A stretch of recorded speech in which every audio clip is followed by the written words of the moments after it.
Hey guys, it's James Walsh here from the Wrestling Epicenter. I'd like to thank you for finding us here on YouTube. If you get the opportunity, please click that subscribe button as well as the notifications bell. This way, anytime that we upload any new content or new to you content from our archives dating back to 2002, you'll be notified. You can check out what we're up to. Please also check out www.wrestlingepicenter.com for all your wrestling news and information needs, as well as check out our store to keep us running free and clear. Without any further delay, let's get to why you're here. Thanks for checking out Wrestling Epicenter on YouTube. Happy New Year, happy 2021, everybody. I have a few days where I'm not so busy, so I'm going through and uploading a lot of our classic content.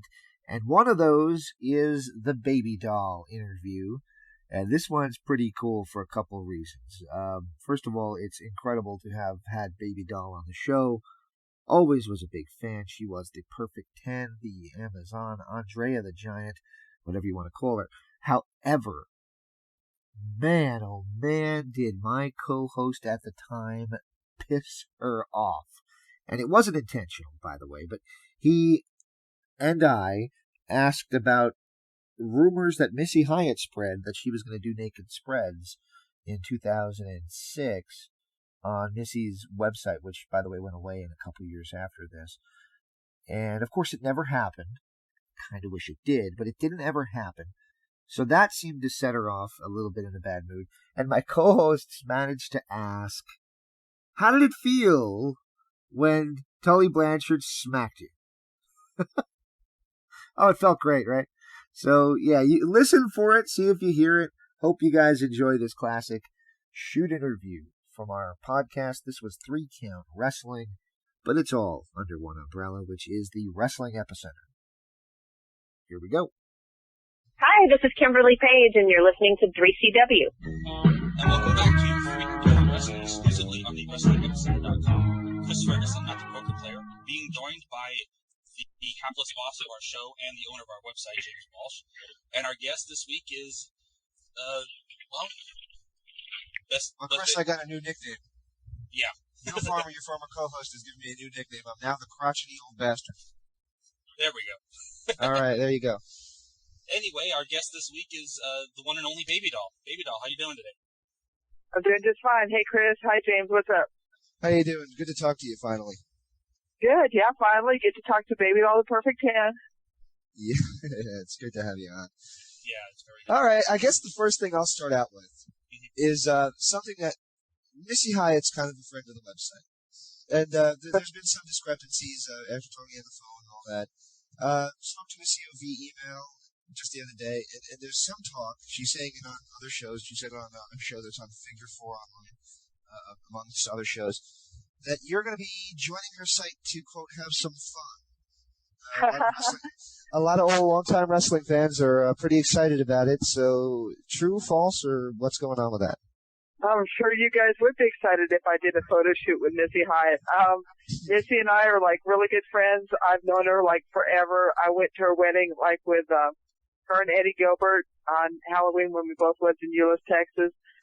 She's invited me several times to take part in her site and do some photo shoots with her. At this time, it's all discussion, and that's as far as it's gone. Wow. Are you interested in doing something like that? I think a lot of other people are a whole lot more interested than I am. So you kind of tentative about it, or what's the situation? Well, yeah, I'm tentative because Baby Doll's never done I've never done that, you know, and everything, and I don't think that it's in my realm at this time. I like to put myself a little bit higher on that pedestal. Wow, well, speaking of which, I guess the first question I have for you is, what do you think of the quote-unquote divas nowadays, who are more for show than for actually doing anything in the ring? I think that it's a shame to have the girls in the business now that don't know the difference between like an arm drag and a fireman's carry. It's difficult in the business because, like, I grew up in the business. My mom and dad were both wrestlers. I grew up in it. I love the business. I've trained in it. I think it's a shame that they're using girls that are just out there, just to kind of look nice, but it makes money and the guys seem to like it. So who am I to say, Well, I think I'd look a little bit better out there, but then that's my opinion. Well, I mean, knowing what you're doing out there, it certainly does make a difference, though. And I think, here's my problem with it, and I'm going to go into the delve of psychology that I try to pretend that I know a lot about. My problem with it is they put these girls out there who aren't wrestlers, and they have them wrestle a match, right? Right. Now, the way I was taught, we're supposed to, as wrestling fans, suspend disbelief to believe that this is real for those few hours. To just get caught up in the moment. How in the world are we supposed to see these two girls who are clearly not hitting each other, clearly have everything planned out, and it's just, it's obvious to anybody with a brain. Because, Garland, you're looking at everything else but them hitting each other. What's the point, Well, exactly, but what I'm saying is, if they have this horrible match that exposes the business so much, what's the point of even having a match after that we're supposed to believe then? Because you're talking about it right now, obviously it works. Because if you're talking about it now, then obviously something's working on it. I suppose so. Well, my thing is that, I can see cleavage any day of the week. But, you know what I mean? When I want to see wrestling, I actually want to see people who know what they're doing. Right. That would be my argument. I mean, there are organizations. Well, he's just taking it to a different realm. I mean, you've got everyone from the Hardy Boys to the girls that, are out there just to look nice. Vince McMahon covers all aspects of the sport. What is your opinion of Vince? What is my opinion of it? Yeah, of Vince. Vince, I think he's a very astute businessman, and I'm glad that I never worked for him, even though I would probably be making some money considering I'm all over on his DVDs. I'm all over on, like, the Four Horsemen DVD. On the best of the steel cage matches, and I'm also on the Ric Flair DVD. But because I didn't work for him, then I don't make any royalties from it. Oh, you don't make any royalties from it? No, because I never had a contract with him. Well, if we can get into the start of your career, and forgive me for relying on the internet for my information, because I have to confess I live in California, and we didn't get much NWA when I was. Oh, come on! Right. That's an excuse. That's an excuse. I grew up in New York, and we were in the WWF country, but even we got the NWA. Yeah, but I live in I live in the backwater part of California, so. Right. Well, anyway, if you could, the internet has 4 people who they say trained you as a wrestler. Who do you credit as your trainer? Nelson Royal. Nelson Royal was the only one that I really went through the training with him. He there in Mooresville, he had actual the ring set up, and I went up there for almost 3 months. I lived with him and his family, and trained just about every single day with my sister-in-law, Rockin' Robin.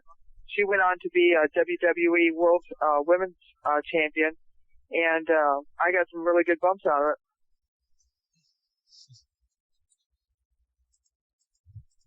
Chris? My apologies again. Can you tell us a little bit about the Andrea the Lady Giant gimmick? That started out, they were looking for a girl for Gino Hernandez. And I called the office. I called David Manning specifically and was speaking with him and just said, hey, I'm smart. You guys are looking for a girl for Gino. What about me? They were just getting ready to go into a meeting at that time. And he said, let me give you a call back. Let me run this by Fritz and see what he thinks about it. He said, I'm going to call you right back. And sure enough, within 15, 20 minutes, he says, I don't know how you're going to tell your dad, but we want to use you and we want you to come down here in about a week or two. Do you think that would be possible? So I told my mom and dad, that I was going to be moving, actually was going to quit EMT school and go move down to Dallas and I could work with professional wrestlers. And they had a girl, Stella Mae French, who was actually Sunshine's aunt at the time because Sunshine was having some medical problems and had to go back down to Florida. So they had got Stella Mae to work up there. So I was going to be Gino Hernandez's bodyguard against Stella Mae French. Therefore, the Andrea, the Lady Giant, since I'm supposed to be 6 foot tall and I wore heels and sat on telephone books during the interviews and just was this big badass character. Did you ever meet Andre the Giant?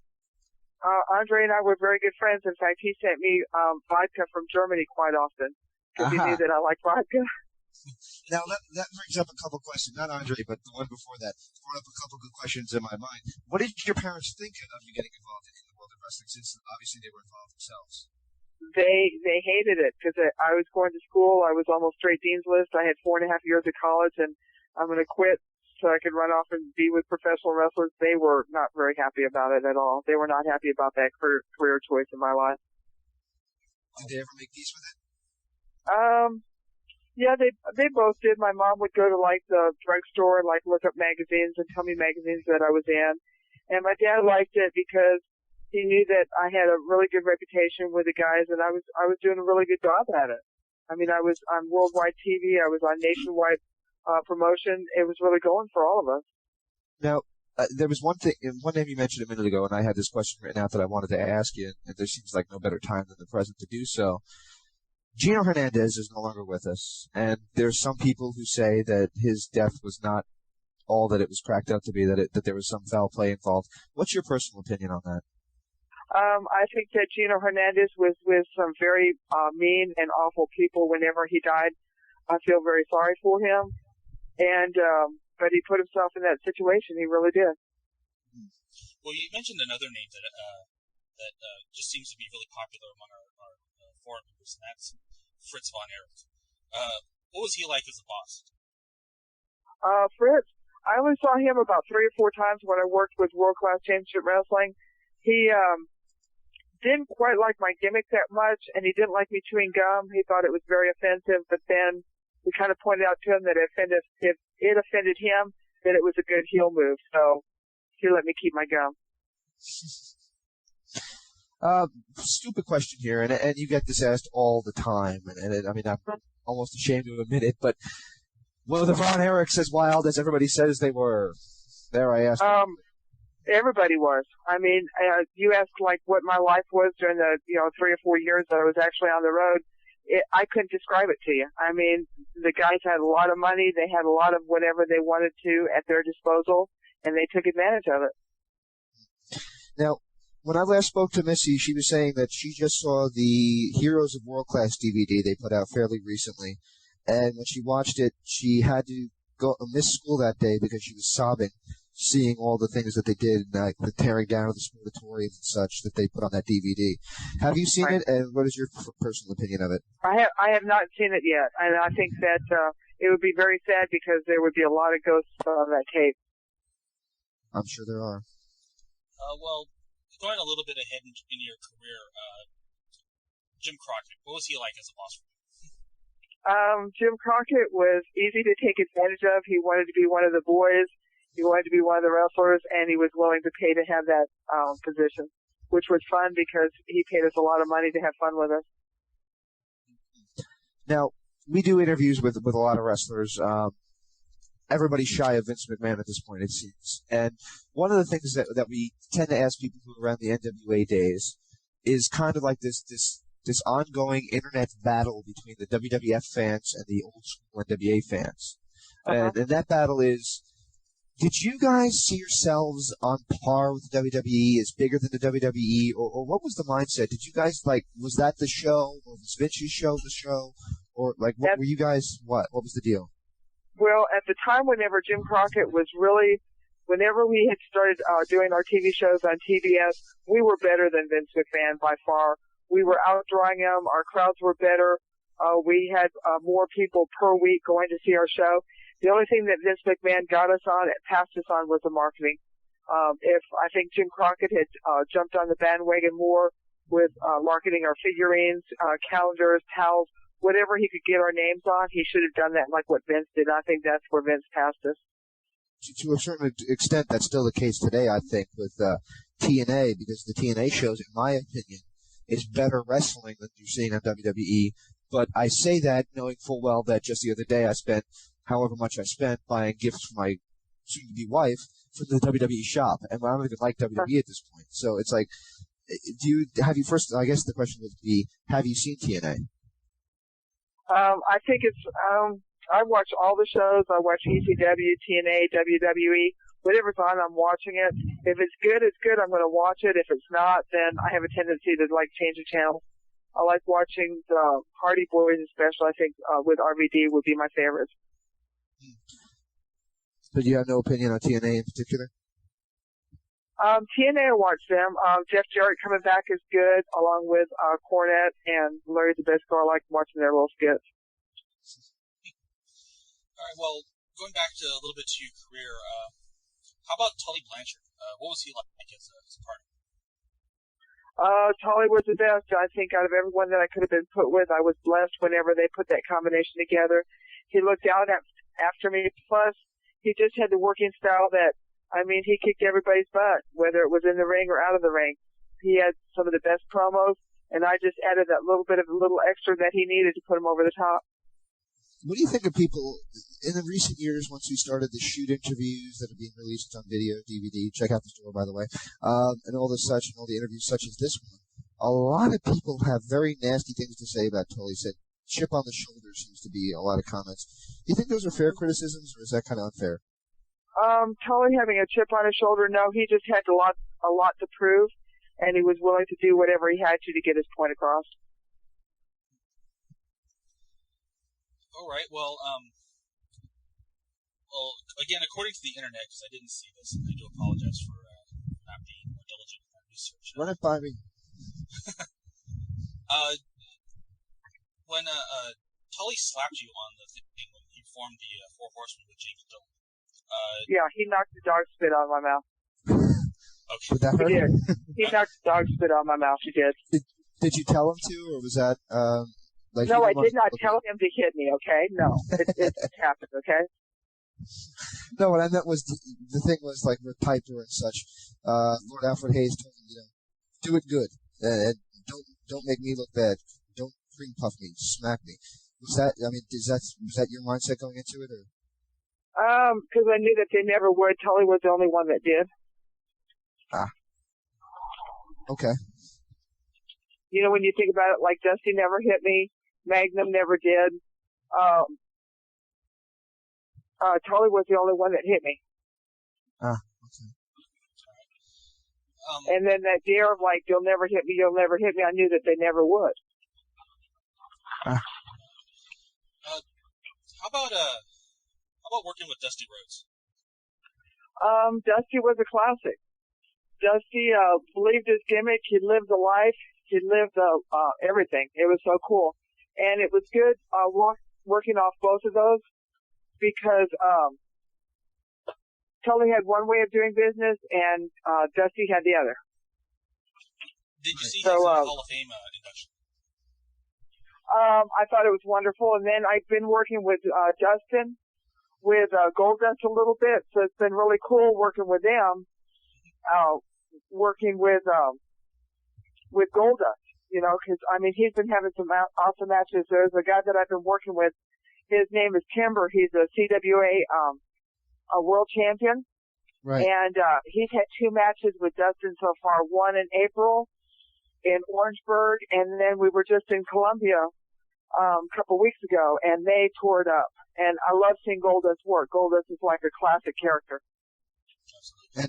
And this Timber that we've heard so much about, and I checked out his MySpace page when you advised me about him. You say that your former brother-in-law, Jake Roberts, is even high on the guy. Is that true?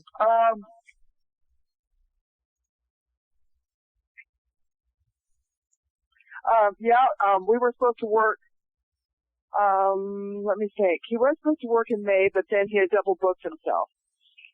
So instead of using Jake, then we used Goldust. And Goldust and Timber just had an awesome match, and they had a follow-up match in Columbia just a couple weeks ago. And it turned out to be really well. Jake was also on the card. Jake wrestled a guy by the name of Chris Chance, and Timber wrestled Goldust, and they both had really, really good matches. How do you get along with Jake these days? Jake's doing really well. I worked a show in Columbia just like a week ago. And then I also worked Chester, South Carolina with him, and had a better time at Chester than I did with Columbia. But Jake's doing good. Jake's still my buddy. That's good.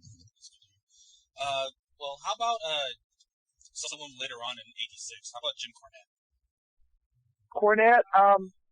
Cornette was a learning experience, and he said very, very hurtful things that I don't like him very much. Okay. Oh, really? Do you care to go into that, or just?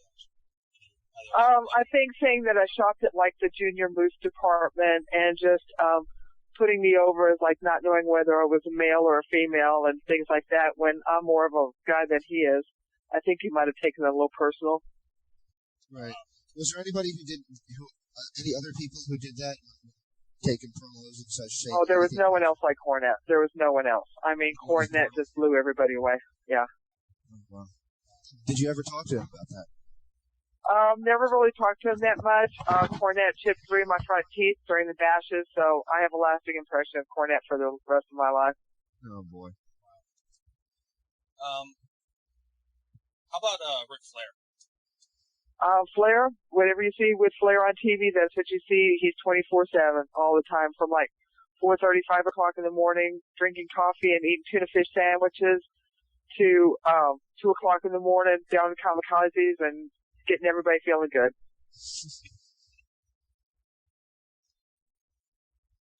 Flair was a trip. Flair was, huh? I said, are you surprised to see Flair still doing it?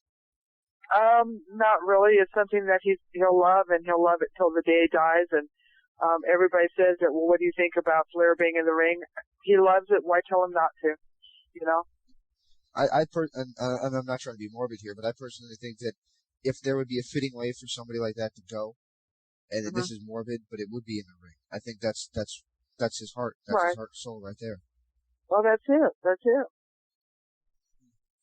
Well, I want to save one name for the end of towards the end of the interview, so we'll skip over his name and we'll go into the obvious question, basically. The obvious question. We'll save that for the end of the interview.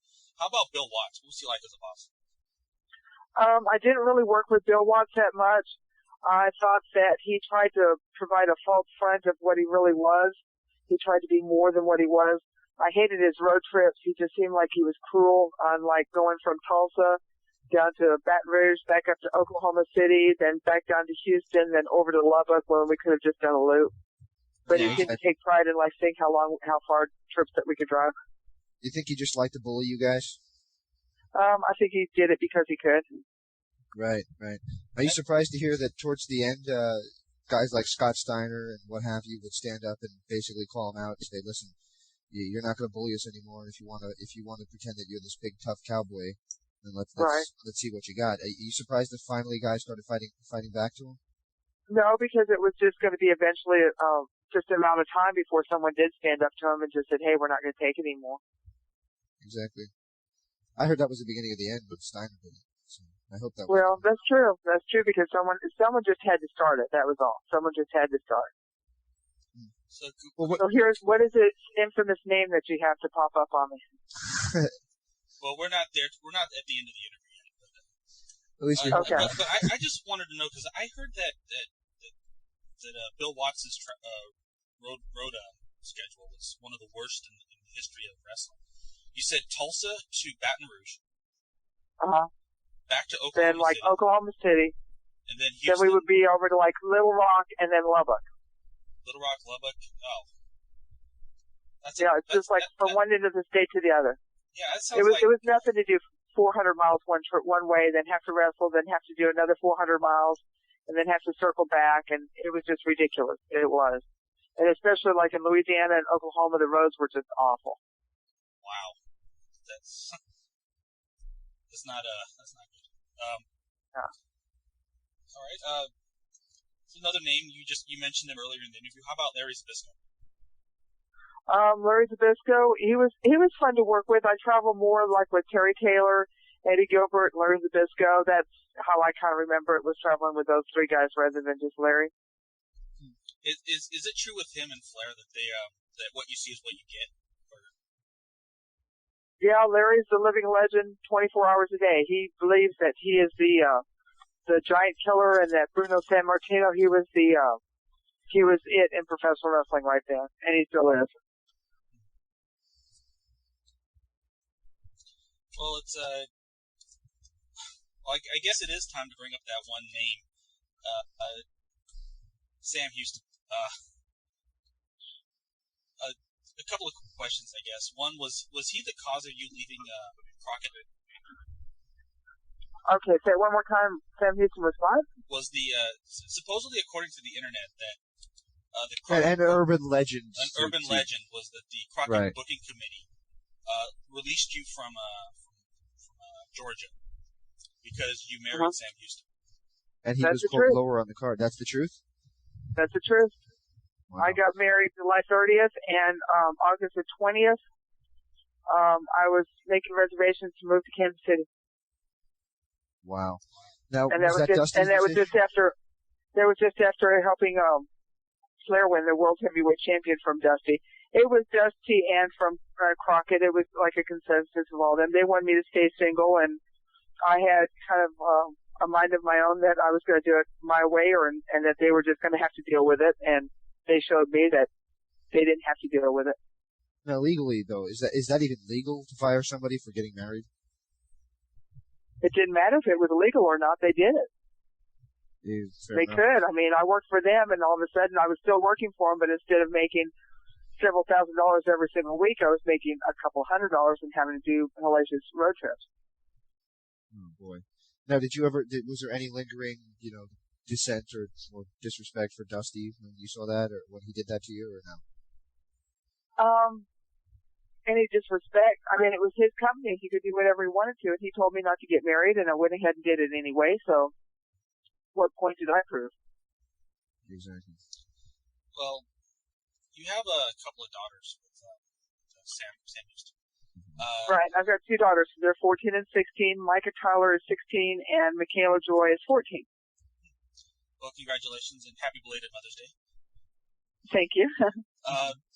I guess the first question I have is, do your daughters equate what you did in the NWA with what current divas do in the business?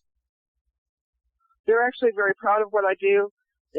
We just recently moved to North Carolina, and they were telling all their teachers and all their friends, and they like it because when you think about it, a lot of the girls are in the business now, they're not going to be able to show their stuff because, I mean, it's just kind of embarrassing and stuff. With my stuff, any of my girls can watch any of my stuff at any time, and they won't get embarrassed by it. And I'm pretty proud of that. What do you think of the turn of the business? Goldust was kind of the catalyst for it, the first kind of pushing the envelope character. But what do you think of how, I guess, far out there wrestling has gone in terms of sexual content? It's what the people want to see, and Vince is making money, and if he's got guys that'll do it, then Vince will always push the envelope, always.